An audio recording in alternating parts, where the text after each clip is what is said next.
네, 안녕하세요. 해커스 한국사 안지영입니다. 해커스 한국사 능력 검정 시험 기출문제풀이 진행하고 있고요. 68회 심화편 문제 시작해 보겠습니다. 이번 강의에서는 1번부터 16번까지 문제풀이 진행해 볼게요. 자, 먼저 1번부터 보겠습니다.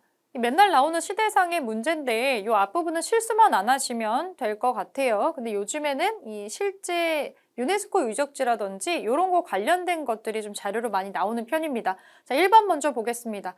가 시대 생활 모습에 대한 설명으로 옳은 것은 한번 골라볼게요. 사진으로 만나는 고창 고인돌 유적. 근데 여러분 고인돌 딱 보시자마자 이거 청동기다 바로 찾으실 수 있어야 되는데 돌로 만들었다고 해서 신석기나 구석기를 생각하면 안 되겠죠. 이 돌을 왜 이렇게 만들었는지에 대해서 생각을 해주셔야 돼요.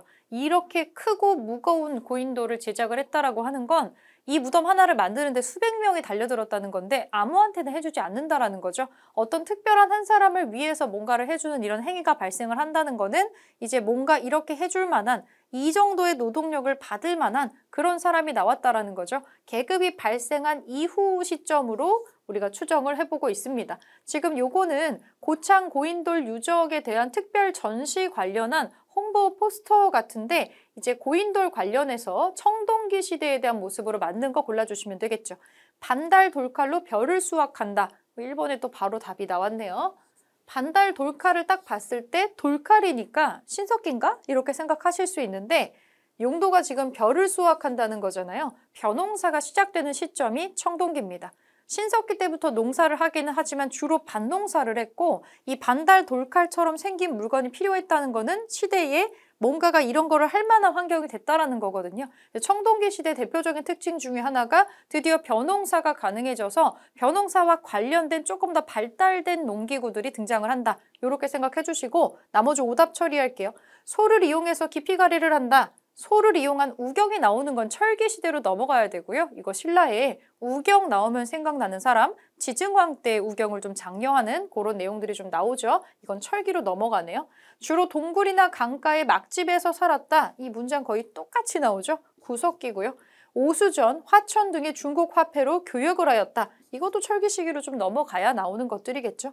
옷을 만들 때 가락바퀴와 뼈바늘을 이용하기 시작했다. 요 유물로서 이거는 신석기라는 거 알 수가 있습니다. 그래서 우리 청동기 시대 특징으로 1번의 반달 돌칼을 골라주시면 돼요. 자, 2번. 가에 들어갈 내용으로 가장 적절한 것은 자, 궁궐 아니래요. 손자하고 대화를 하면서 과거를 회상하고 있답니다. 할아버지 어떻게 왕이 되셨나요? 이 땅에 처음 들어와서는 국경 수비를 맡았다가 왕인데 처음에 왕족이 아니었나 봐요. 준왕을 몰아내고 왕이 되었지. 왕검성을 중심으로 기반을 정비하고 백성을 받아들여서 나라의 내실을 다졌다. 준왕, 왕검성 이런 게 나오는 걸로 봐서는 이 사람은 위만입니다. 고조선에 몸을 의탁을 해서 처음에는 망명객으로 왔다가 준왕을 몰아내고 왕이 돼서 고조선을 차지하는 위만에 대한 내용이네요. 훗날에 우거왕이 되는 손자하고의 가상 대화인 것 같아요. 자, 그러면 이 위만이 했었던 일로 맞는 거를 골라주면 되는 것 같네요.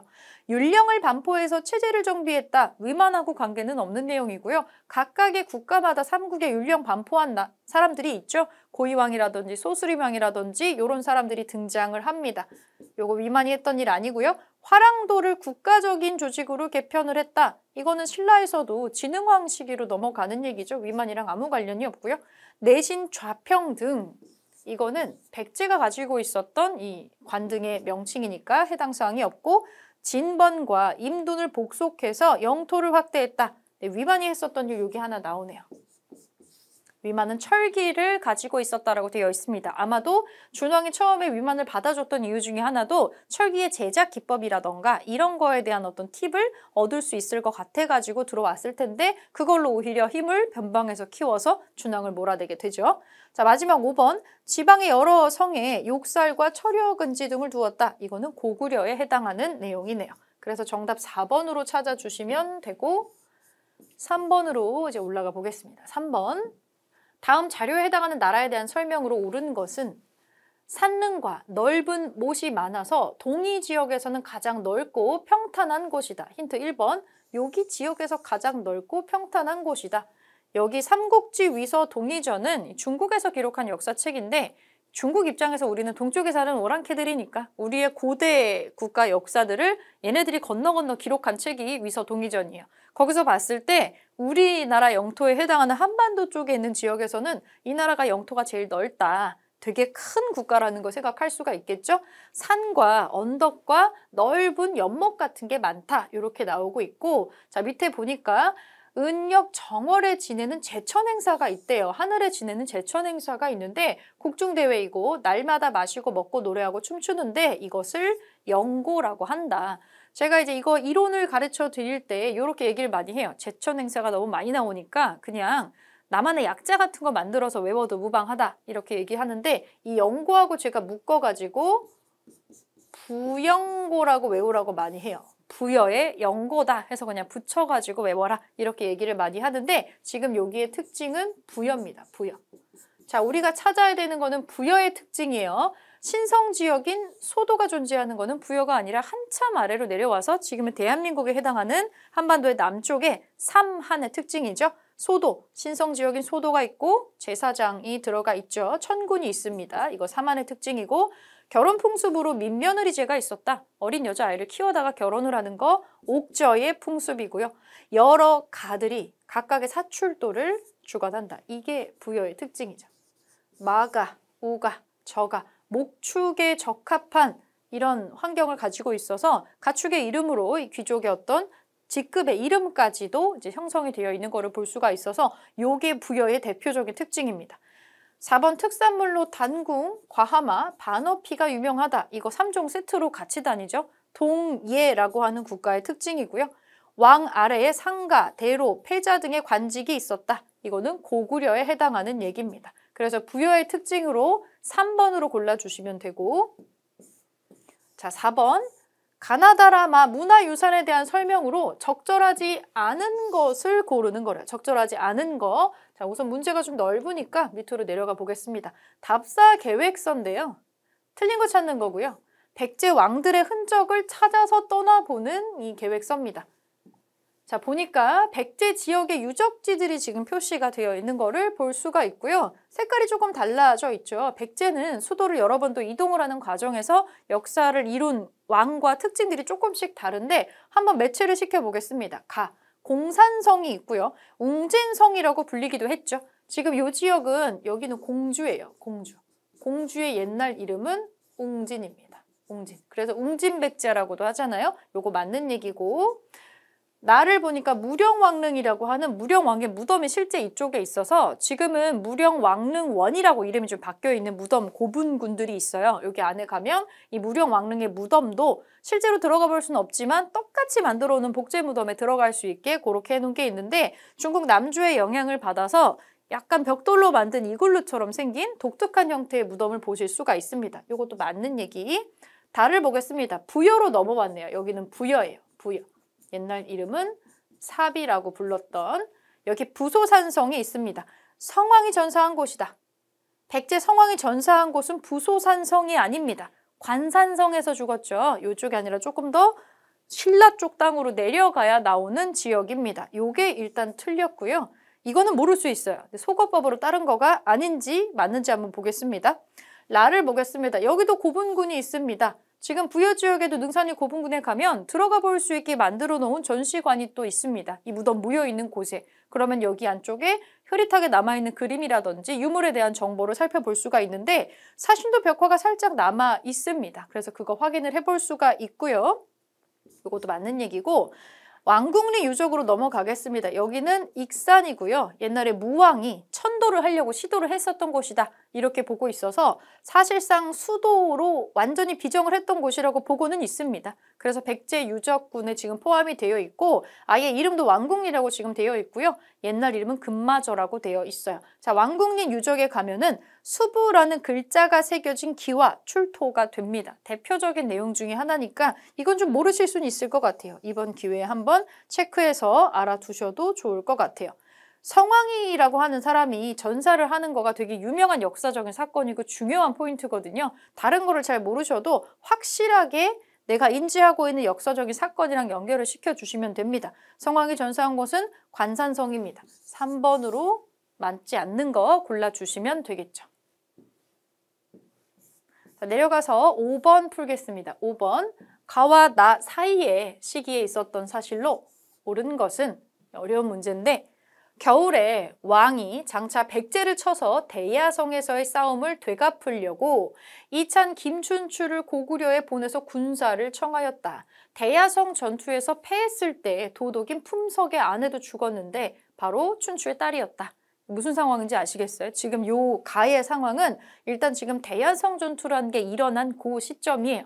이 시점은 언제냐면 백제의 마지막 왕인 의자왕이 즉위를 했을 때 일인데 의자왕이 왕이 되고 나서 초창기에 했었던 전투가 대야성 전투예요. 여기서 40개 정도, 대야성 포함해서 40개 정도의 성을 빼앗는 거예요. 이게 약간 신라에는 굉장히 큰 타격이고 대야성이 얼마나 중요한 성이냐면 백제든 어디든 국경을 넘어서 신라로 넘어갈 때 여기를 통과해야 돼요. 그러니까 이거 뺏기면은 국가가 막 흔들흔들하는 그런 상태인데 의자왕이라고 하는 젊은 왕이 갑자기 즉위하자마자 전쟁을 일으키더니 대야성을 포함해서 너무나 여러 개 중요한 신라의 성들을 빼앗겨버린 거죠. 그래서 혼비백산을 해서 지금 이 대야성의 이 싸움에서 복수를 하려고 고구려에다가 군대도 빌려오라고 보냈는데 고구려가 이제 거절을 한단 말이죠. 그래서 당나라로 넘어가는 거잖아요. 이거는 대야성 전투가 일어났었던 자, 의자왕 즉위 초의 일이고요. 대야성 전투입니다. 대야성 전투.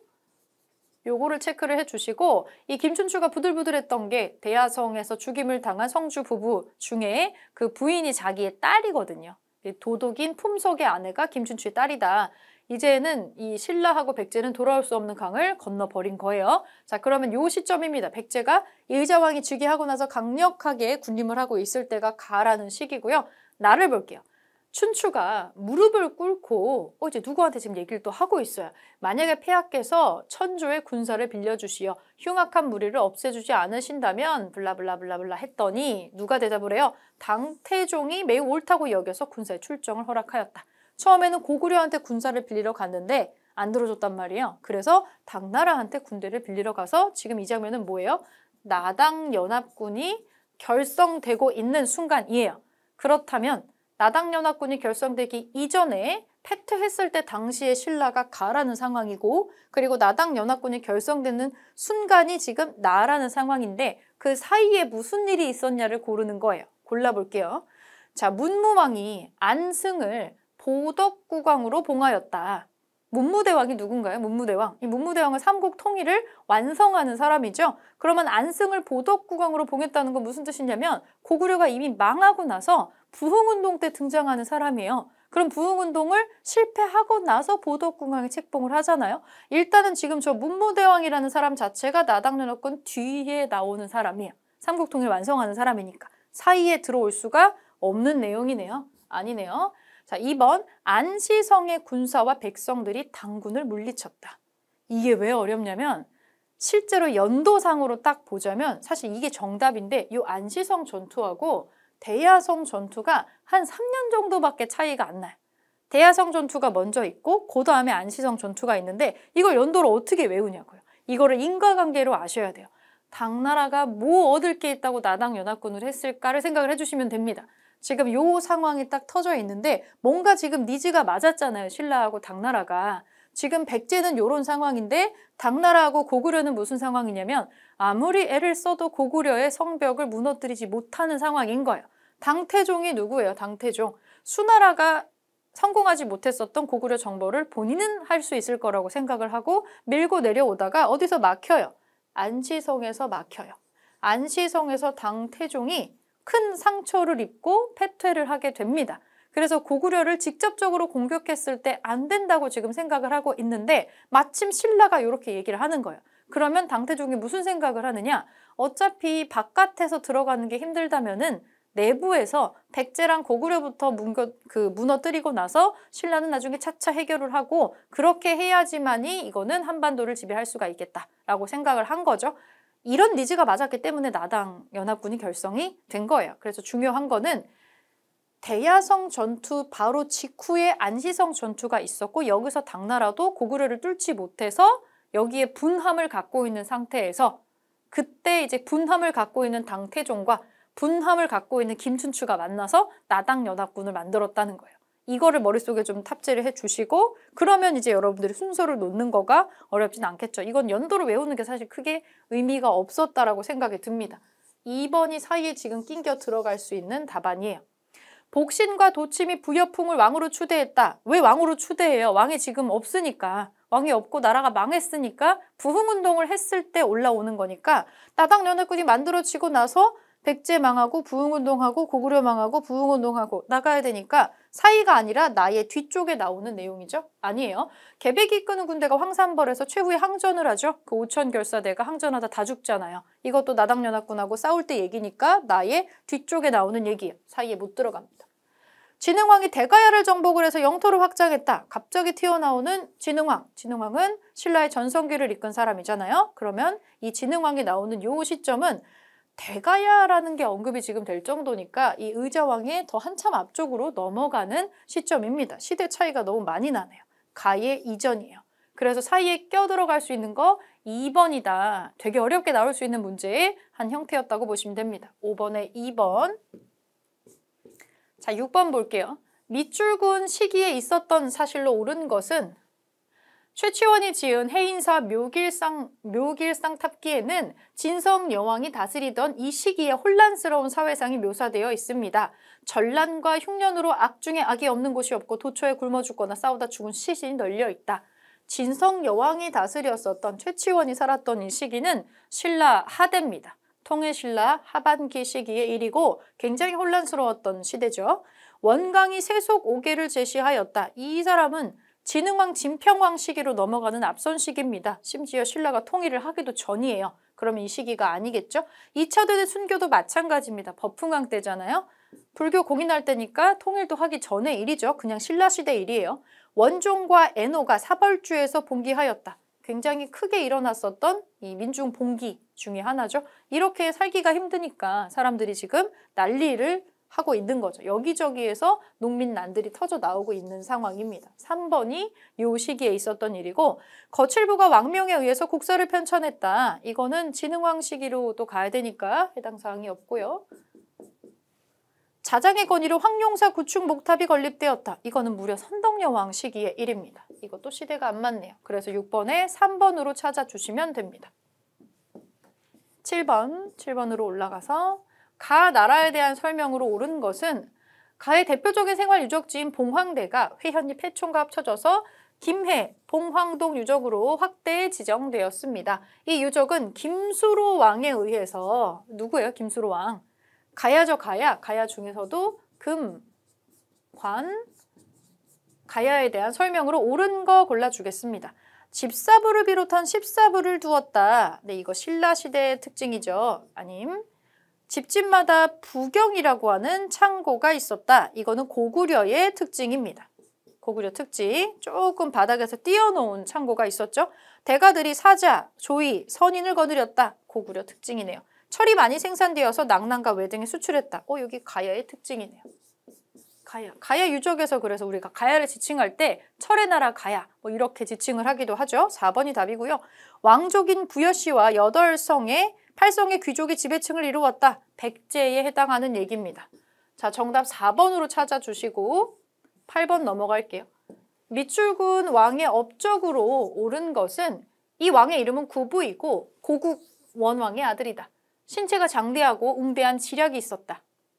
진왕 부견이 사신과 승려 순도를 보내서 불상과 경문을 주었다. 왕이 사신을 보내서 답례로 박물을 바쳤다. 고국 원왕의 아들이라는 결정적인 힌트가 있습니다. 고국 원왕이 누군가요? 고구려의 왕인데 우리가 고구려의 고자로 시작하는 왕 중에서 고국 천왕이 있고 고국 원왕이 있는데 고국 원왕은 뭐냐면 물론 이 한자를 쓰는 건 아닙니다만 원통하게 죽은 고구려 왕이죠. 이 백제의 근초고 왕이 쳐들어와서 그거 막는 전투에 같이 출전을 했다가 왕이 죽는 사상 초유의 사태가 발생을 하게 됩니다. 이게 거의 유일할 거예요. 백제가 공격해서 고구려를 이겼던 케이스는. 전쟁을 하다가 왕이 죽는다는 건 그대로 나라가 망할 뻔한 굉장히 위기적인 상황이에요. 이 고국 원왕의 아들이 요 사람입니다. 나라가 지금 얼마나 혼란스럽겠어요. 왕이 전쟁하다 죽은 거예요. 그래서 너무 혼란스럽고 까딱 잘못하다가는 여기서 이걸 극복해내지 못하면 붕괴하겠다라는 생각을 하게 됩니다. 그래서 고국 원왕의 아들인 이 구부라는 사람은 다시 나라를 강대하게 발전시키기 위한 어떤 재반 작업을 본인이 해야 된다라고 생각을 해서 위기를 극복하기 위해서 체계적으로 이것저것 해요. 이 사람이 없었더라면 고구려는 체계적으로 성장할 수 있는 발판을 전혀 마련하지 못했을 겁니다. 이 고국 원왕의 아들이 고구려의 토대를 다져놓은 그 유명한 소수림 왕입니다. 소수림 왕. 소수림 왕이 없었다면 광개토 대왕도 없어요. 이 소수림 왕의 업적으로 옳은 것을 고르시면 됩니다. 여러 가지 했잖아요. 삼박자를 완성을 시켜놓습니다. 태학을 설립해서 인재 양성을 하죠. 태학 설립하고요. 또 뭐 했죠? 율령 반포하고 또 불교를 공인을 하고 하는 이런 작업들을 연달아 하게 되면서 탄탄하게 고구려를 고대 국가로 발돋움시킨 사람이 소수림 왕입니다. 1번이 답이고요. 도읍을 국내성에서 평양 쪽으로 남쪽으로 쑥 옮기는 사람은 장수왕이죠. 남진 정책을 하잖아요. 서안평을 점령해서 영토를 확장했다. 고국 원왕보다도 먼저 왕을 했었던 미천왕에 해당하는 얘기입니다. 영락이라는 독자적인 연호를 사용하는 거는 이 소수림왕 뒤에 출연을 하는 광개토 대왕이 되겠고, 을파소를 등용하고 진대법을 시행했다. 고국 천왕이라는 사람 때 있었던 일입니다. 그래서 정답 1번으로 찾아주시면 되겠고요. 자, 9번. 밑줄 그은 교서를 내린 왕의 재위 기간에 볼 수 있는 모습으로 제일 적절한 거. 이것도 좀 어렵게 나온 문제 같아요. 상평창. 이것만 봐서는 전혀 알 수가 없어요. 그런데 결정적인 힌트가 어디에 나오느냐? 상평창을 양경과 12목에 설치한다. 12목. 어디 누구 머릿속에 떠오르는 사람이 있어야 돼요. 고려시대 왕 중에서 12목을 설치한 사람이 있었죠. 성종입니다. 그럼 이제 성종이 했었던 일이 머릿속에 연달아서 떠올리셔야 돼요. 성종이 흑창이라고 하는 태조 왕건이 설치한 거를 의창으로 확대 개편을 하고 물가를 조절하는 상평창이라고 하는 창고도 만들고 여러 가지 것들을 한단 말이죠. 자, 그러면 이 성종이 했었던 일로, 고려의 성종의 일로 볼 수 있는 모습으로 적절한 거. 답안이 또 좀 어려웠어요. 골라볼게요. 서적포에서 책을 인쇄하는 관리. 요거는 고려시대 때 숙종 때 일이에요. 숙종 때. 숙종 아니고 국자감 학생들을 가르치는 박사. 네, 국자감에 학생들을 가르치는 박사 놓으면서 국자감을 정비한 사람이 또 성종이에요. 국자감을 정비를 왜 했겠어요? 왜냐면 이 사람은 최승로라는 사람에게서 유학을 가지고 고려를 다스릴 수 있게 뼈대를 마련한 사람이거든요. 그래서 유교식으로 우리가 불교 국가지만 정치를 하는 데 있어서는 유학이 좀 쓸모가 있겠죠. 왕에 충성하는 사람들을 뽑을 수가 있으니까. 그러려면 유교 경전에 통달한 인재들을 뽑아야 되거든요. 나한테 충성하는. 그래서 국자감 같은 거 정비하는 거예요. 그래서 요게 연달아서 나옵니다. 일단 2번이 답인데 나머지가 오답이어야만 하겠죠. 양현고의 재정을 관리하는 관원. 양현고라고 하는 장학제도 같은 거 만든 거는 이제 죽어가는 관학을 다시 살리기 위해서 숙종의 아들인 예종이라는 사람이 진행을 하는 거고요. 청연각의 소장 도서를 분류하는 학사. 이렇게 책 같은 거 만드는 이런 도서관 같은 것도 추가로 증서를 연구소 같은 걸 만들어 주는 거죠. 이것도 예종이 하는 거고요. 구제학당에서 유교 경전을 읽는 학생. 이거는 문종식이 나오는 일이라서 이 구제학당 얘기는 사실은 성종하고는 관계는 없는 얘기입니다. 하지만 매우 헷갈릴 수 있는 부분이라고 생각이 돼요. 성종이라는 사람이 국가의 국립대학을 유교 경전 가르치고 하는 대학교를 왜 정비해야 했느냐. 이것을 이 사람의 치세하고 연결해서 기억을 해주세요.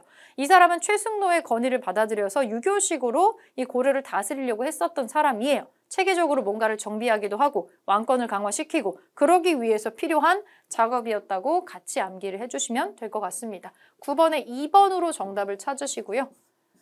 자, 10번 가 국가의 문화유산으로 오른 것은 찾아볼게요. 이게 답안으로 나온 것도 조금 신기했긴 했는데 영광탑. 영광탑은 중국 지린성에 있는 탑인데 이미 우리나라 영토에서 벗어났다는 데에서 힌트가 조금 있고요. 항상 이 똑같은 사진 한 장밖에 나오지 않습니다. 그래서 보니까 이거는 1980년대 중국에서 조사했을 때 이 탑이 중국 탑이 아니라 발해의 탑이라는 거를 확정을 해냈어요. 그래서 발해의 역사 유적입니다. 그러면 발해 거 지금 하나밖에 안 보이네요. 맨날 나오는 거 있죠. 이불병좌상이라고 하는 부처님 두 분 나란히 앉아있는 요거가 발해 거고요. 이거 부석사에 있는 소조열의 좌상인데 얘는 시기적으로는 고려 중반 겁니다. 아니고 3번 이거는 국립중앙박물관에 있죠? 3층에 여러분들 손바닥만 해요. 되게 조그맣니다. 이거는 우리가 가지고 있는 유일한 고구려 불상입니다. 고구려 불상. 4번은 보신 분도 있고 못 보신 분도 있지만 경주에 가면 석굴암에서 볼 수 있는 석굴암 본존불이고요. 통일신라 시대 거죠. 그리고 5번은 굉장히 화려하죠. 자세도 뭔가 특이하고 뭐 주렁주렁 많이 달고 있어요. 고려시대 후반부에 약간 남하교, 밀교 그런 화려한 성격을 가지고 있는 불교의 흔적을 볼 수 있는 겁니다. 어쨌든 발해 것은 아닙니다. 그래서 발해 걸로 1번을 찾아주시면 될 것 같아요. 자, 11번. 가왕의 재위 시기에 있었던 사실로 옳은 것은 이 사람 누군지 찾아야겠죠? 이것은 고려의 귀화한 체인법의 묘지명으로 현존하는 고려시대 묘지명 중 가장 오래된 것이다. 힌트 나오네요. 노비안건법을 실시한 이 사람은 체인범과 쌍기 등의 귀화인들을 적극적으로 등용을 했다. 노비안건법, 쌍기가 과거제도 할 수 있게 해주는 사람이잖아요. 이 사람은 고려의 4대 임금인 광종입니다. 노비안건법을 했었던 사람. 자, 광종의 재위식이 있었던 사실. 최승로가 시무 28조를 건의하는 것은 이거는 성종시기 일입니다. 아님 경기에 한해서 과전법이 실시된다. 상당히 고려 후반부의 일이죠. 공양왕 때 일입니다. 신돈이 전민 변정도감의 판사가 되었다. 신돈, 공민왕이 등용하는 사람이잖아요. 아니네요. 빈민구제기관인 흑창이 처음 설치되는 것은 태조 왕건 때고요. 광덕과 중풍 등의 독자적인 연호를 쓰는 거가 요게 광종의 특징이죠. 요렇게 같이 기억해 주시고 11번에 5번. 자, 12번. 가 시대의 지방 통치 체제에 대해서 옳은 것을 골라볼게요. 개경으로 가는 주요 길목인 해음령에 세워졌던 해음원에는 행인의 안전한 통행을 위해서 숙소와 사원이 있었습니다. 해음원지를 통해서 개경 이외에 남경, 동경 등이 설치되었던 요 시대의 원의 모습을 유추할 수 있습니다. 개경에서 이미 힌트가 나왔어요. 개경을 수도로 삼고 있었던 고려. 이 파주에 여러분 해운원지에 지금은 요쪽 위치쯤에 되게 멋있는 박물관이 있어요. 그래서 여기서 나온 유물이나 이런 것들을 되게 보기 좋게 만들어 놨고 터밖에 없잖아요. 터밖에 없는데 이렇게 증강현실 같은 걸로 무슨 망원경 같은 게 있어요. 그러면 그거를 싹 비추면 여기에 있었던 건물이 이렇게 올라가는 버추얼 영상 같은 걸로 보이는 거를 볼 수가 있습니다. 실제로 여기가 실제 쓰였을 때 예전 고려시대 때에는 상당한 규모를 가지고 있었다는 거를 알 수가 있는 곳이고 고려시대입니다. 자, 고려시대 지방 통치 체제에 대한 설명으로 옳은 거 골라볼게요. 22담로의 왕족을 파견하는 거는 백제의 무령왕이 했던 겁니다. 무령왕이 웅진 시기에 했던 거죠. 전국에 구주 오소경을 설치하는 거는 국토가 넓어졌었던 통일신라에서 하는 일이고요. 특수행정구역으로 향과 부곡과 소가 있었다. 요게 고려의 특징이네요. 향, 소, 부곡. 3번. 지방관을 감찰하기 위해서 외사정을 두었다. 이거는 요 통일신라랑 똑같은 요 시대죠. 넓어졌으니까 다 일일이 볼 수가 없잖아요. 그래서 외사정이라는 걸 파견을 해서 관리들을 감찰하고 감시하는 거를 했던 거죠.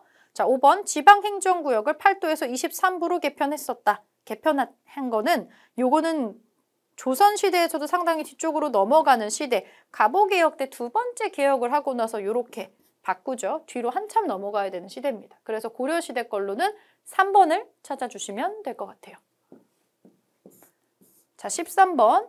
가나다를 일어난 순서대로 옳게 나열하는 것은 어려운 문제죠. 한번 보겠습니다. 금의 군주 아구다가 아골타라고 나오기도 하고요. 아구다가 국서를 보내 이르기를 형인 금 황제가 아우인 고려 국왕에게 문서를 보낸다. 지금 이제 보니까 형과 아우라고 칭하는데 우리가 아우래요. 군신 이 형제 관계를 칭할 때. 이제는 거란을 섬멸했으니 고려는 우리와 형제의 관계를 맺어서 대대로 무궁한 우호 관계를 이루기를 바란다. 금, 여진입니다. 여진. 자, 고려시대 여진과의 악연을 거슬러 올라가면 여러분 이것만 기억하시면 돼요. 우리나라하고 고려하고 여진의 단추의 첫 단추는 그 윤관이 나오는 그 시점이에요. 윤관이 먼저 여진을 토벌을 했는데 그 토벌하고 나서 그 뒤에 있었던 일련의 사건 때문에 나중에 여진이 또 등장을 하는 거거든요. 자, 어디에 있냐면 지금 나의 바로 윤관이 나와요. 일단은 금나라를 건국하기 이전에 그냥 여진이에요. 여진. 그냥 여진족입니다. 얘네들은 흩어져 사는 유목 민족들이에요. 자, 윤관이 여진인 포로를 잡아다가 어쩌고 저쩌고 성을 쌓았다. 동북 구성을 삼고 너네 여기서부터 넘어오면 진짜 혼난다 라고 하는 비서까지 세우고 그리고 여진 애들을 우리 국경 바깥으로 내쫓은 그런 역사를 지금 기록을 하고 있는데 자, 윤관이 별무반을 만들어서 여진족을 내모는 거가 첫 번째예요. 얘가 1번이란 얘기예요. 여진의 얘기는. 그러면 나가 먼저 나와야 돼요. 가가 먼저 나올 수가 없는 거죠. 가가 먼저 나와 있는 거 그냥 지워버리세요. 나로 시작하지 않는 것도 지우셔도 될 것 같아요. 2개 남았는데 다를 볼게요.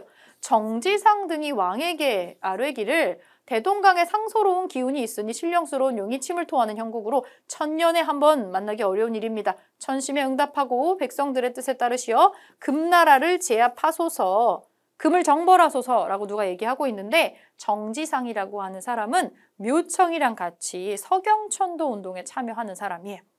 그래서 나중에 이제 서경천도 운동 나오고 이 금나라를 제압하라고 하는 거 여기에 무슨 군신관계니 뭐니 맺지 말라고 하는 거가 제일 나중에 나와야 되는 얘기가 되겠죠. 그러면 순서대로 본다면 윤관이 먼저 이 별무반으로 얘를 토벌을 하고 그 다음에 동북구성을 우리가 또 얘네들한테 돌려주는 사건이 좀 있었어요. 그거를 거의 종잣돈 삼아서 열심히 성장을 하죠. 여진이 그걸로 열심히 성장을 해서 금나라를 세우고 이제 우리를 압박하는 형국까지 오게 되는 거죠. 그래서 다로 나와야 됩니다. 나가다로 나오는 3번으로 정답을 찾을 수가 있겠죠. 그래서 여진 또는 거란 또는 몽골의 어떤 침략의 단계를 물어보는 문제라던가 이런 걸 시기별로 나열하는 문제 같은 거 충분히 나올 수 있기 때문에 혹은 이 세 국가를 다 섞어 놓기도 합니다. 고려의 대외 관계가 매우 복잡하기 때문에 이거를 순서대로 시대별로 기억을 해둘 필요가 있겠죠. 자, 13번에 3번으로 찾아주시고 14번. 기억에 대한 답으로 옳지 않은 거예요. 이것은 하늘에 별자리를 새긴 조선시대 대표적인 천문도야. 천상열차 분야 지도를 보고 있네요. 자, 한국의 역사에서 천문에 관한 또 다른 사례를 알려줄래? 라고 하고 있는데 옳지 않은 거 고르면 될 것 같아요. 고구려 무용총에 별자리를 그린 벽화가 있습니다. 천문에 관련된 거 맞아요. 이건 맞네요. 삼국사기에 일식과 월식에 관련된 많은 관측 기록이 있어요. 천문에 대한 기록 맞죠? 충선왕은 서운관에서 천추의 운행을 관측하도록 했어. 이것도 천문에 관련된 사례가 맞고요. 선조 때에는 날아가서 폭발하는 비격 진천례가 개발되었어. 이거 약간 볼링공처럼 생긴 폭탄이에요. 시한폭탄 같은 거라서 아무런 관련이 없습니다. 천추의 운행하고는. 4번이 답이고 홍대용이 의삼문답을 통해서 지전설과 무한우주론을 주장했어. 이 사람은 천문학자, 과학자이기도 하죠. 요거는 맞네요.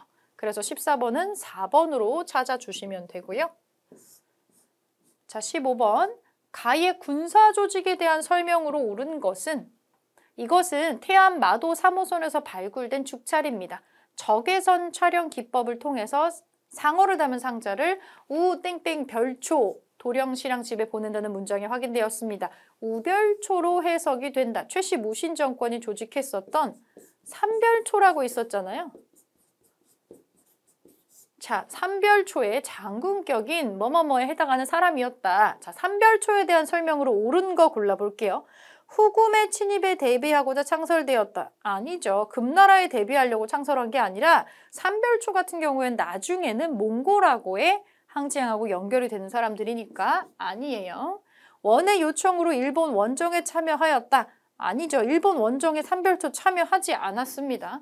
신기군, 신보군, 항마군으로 편성되었다. 이거는 별무반에 대한 설명이네요. 진도에서 용장성을 쌓고 몽골에 대항하였다. 그쵸? 이게 삼별초죠. 마지막까지 항복하기를 거부하고 싸우다가 종국에는 제주도까지 가서 거기서 전멸을 하게 됩니다. 4번이 우선 답이고 응양군과 용호군으로 구성된 국왕의 친위 부대이다. 그건 그냥 2군 6이라고 하는 국왕의 친위 부대이고 삼별초역어는 좀 별개입니다. 그래서 4번으로 답을 찾아주시면 되고요. 자, 16번. 다음 서술형 평가의 답안에 들어갈 내용으로 가장 적절한 것은 아래 인물들이 활동한 시기에 볼 수 있는 사회 모습에 대해 서술하시오. 윤수는 응방을 관리하는 관리였는데 권력을 믿고 악행을 행하여 사람들로부터 비난을 받았다. 응방. 이 응방이 매를 키우는 데인데 여기서 우리나라에 그 똑똑하고 건강한 매를 키워가지고 이 몽골이 가져갔었죠. 자, 유청씨는 몽골어를 익혀서 여러 차례 원나라의 사신으로 가서 공을 세우고 충렬왕의 총애를 받아서 장군이 됐대요. 기철과 형제들은 누이 동생이 원순제의 황후가 된 후 국법을 무시하고 횡포를 부렸다. 이 기황후에 관련된 얘기겠죠? 그렇다면 이 시기는 원간섭기입니다. 그러면 우리가 찾아야 되는 거는 원간섭기에 볼 수 있는 사회 모습으로 맞는 거 골라주면 되겠죠? 왕조 교체를 예언하는 정감록이 유포가 되는 것은 조선시대 후반의 일이고요. 대각국사 의천이 해동천태종을 개창하는 것은 고려 중반의 일입니다. 숙종시기 일이에요. 지배층을 중심으로 변발과 호복이 유행을 하죠. 이 변발과 호복이 몽골식의 스타일입니다. 3번이 맞는 얘기겠네요. 일단 답은 3번이고 가혹한 수탈에 저항을 하면서 망이 망소이가 봉기하는 것은 최씨 무신정권 시기의 일이고 상민층이 납속과 공명첩을 활용해서 신분 상승을 꾀한다. 이거 조선시대 후반의 일이죠. 신분제의 동요가 일어나는. 그래서 16번에 3번으로 정답 찾아주시면 될 것 같고요. 여기까지 16번까지 마무리하고 다음 시간에 17번부터 또 문제를 풀어보도록 하겠습니다.